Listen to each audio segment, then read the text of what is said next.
Death by Die. Hello and welcome to another episode of Death by Die. Today I've got a painting showcase for you. And so we start the day with some Vertus Praetors for the Adeptus Custodes. These jet bikes are supposed to be relics of the Imperium, and to be fair, they're really nice looking models. Not too bad to put together as well. There was one or two little bits that I did find a little potchy and a little bit fiddly.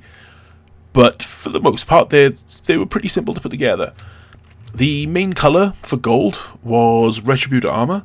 This was washed with Reichland Fleshshade, quite carefully so it didn't pool up too much, and then highlighted with Runefang Steel. It was a pretty simple colour scheme to put together. The reds were really nice. I've always enjoyed painting reds.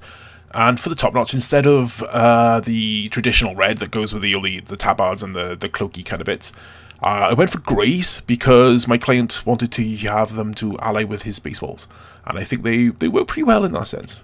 Also, you can see with the second set of three, one of the bikes has a round base instead of the oval, and this is to help to differentiate the shield captain. He's also got the extra little material hanging off the one side of the shoulder pad. Just a little something to help differentiate him again. So with the base, a little bit more on the base as well. I built it up a little with some green stuff, added some extra rocks on there, and there was a little thing on there as well. I think I had it from some scenery kit before. You'll get to see this in a little bit more detail later, where I've managed to add a little bit of scripture and detail the skulls a little bit, and it looks quite nice. And here's a couple of close-ups of the shield captain. You can see the little bit of scripture I managed to paint on the back. Kept it simple, just some little squiggles. Best way to do this, I find, is to thin the black down a little bit so it's not too thick. Sometimes use a dark brown as well, maybe like a Rhinox hide or something as well. That can be useful for painting scripture. Looks a little bit more worn sometimes as well. And I find like a dark creeper is really good for tattoos as well. If you ever want to do tattoos, just thin that down a little bit and use that. But yeah, I'm really happy with how the shield captain turned out. He doesn't look that much different from the other guys, but I think the round base just got a little bit more on there, and the little tabard on the shoulder pad, I think, helps to make him stand up that little bit more. Okay, so next up we have the Nurgle Rotters Blood Bowl team. Really enjoyed painting these. The bloaters are absolutely incredible models. I'll show you some close-ups of those later. The Rotters themselves are really fun. The Beastmen I find a little bit potchy to paint. The horns, sometimes trying to get a bit of definition between them and a couple of the other bits was a little difficult, but I think they've turned out really well. As you can see, the Beastmen, the two variations of the heads.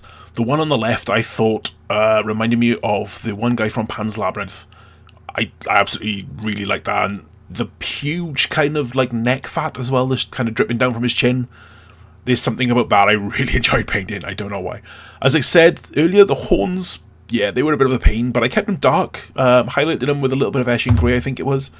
Didn't want it to be too, over the top or anything. The bells kind of like helped to focus the eyes away from the horns a little bit as well. So, but yeah, they're really nice models, but they looked a bit weird when the pictures were first released. But when you get them in your hand and you get them built and paint them, you can see and appreciate the models a lot more. So here's a couple of the Rotters, along with a couple of the tokens as well.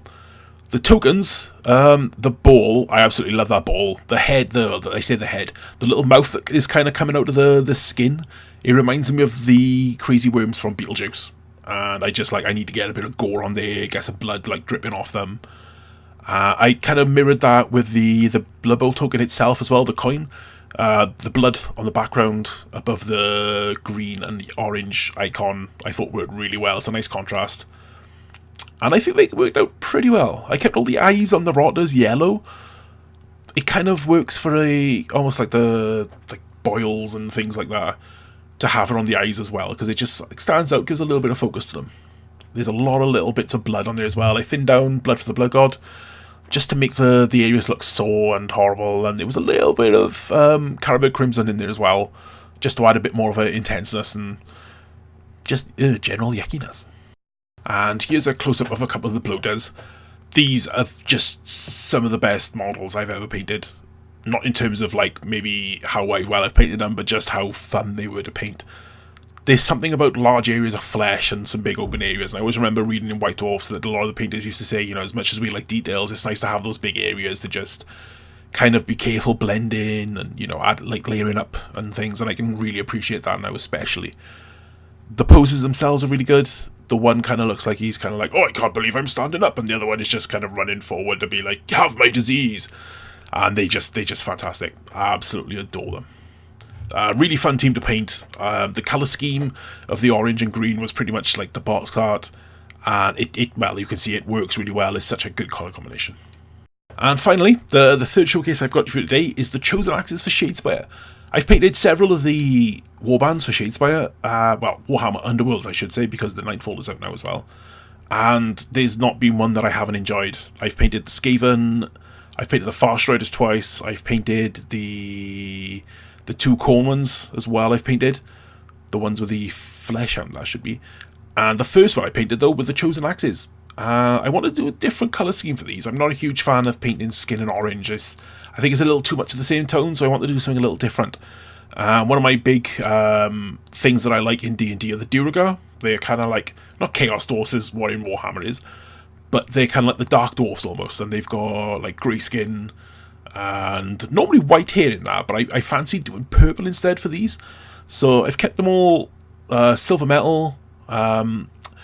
There's purple hair, the grey skin, and just to help them differentiate it a little bit is to do the runes in blue, and I think the blue really stands out. It kind of complements the purple quite well, but it also makes it look even more glowing in contrast to the greys, and I'm really happy with how they came out.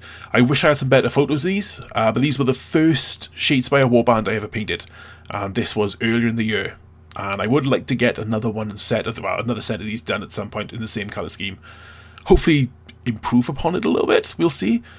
But yeah, I think these come out really effective, and I can't wait to get another set and a bit more time to do them. So thanks for watching today's video. I will hopefully be doing some more showcases soon. I've just invested in a turntable, so I can actually show some footage of the models instead of photos. It should hopefully bring the models come out a bit more. We shall see. I got some Death Guard working on at the moment. There's also some objective markers I've been working on. I'll show you those at some point. They're based on Dreadnought bases.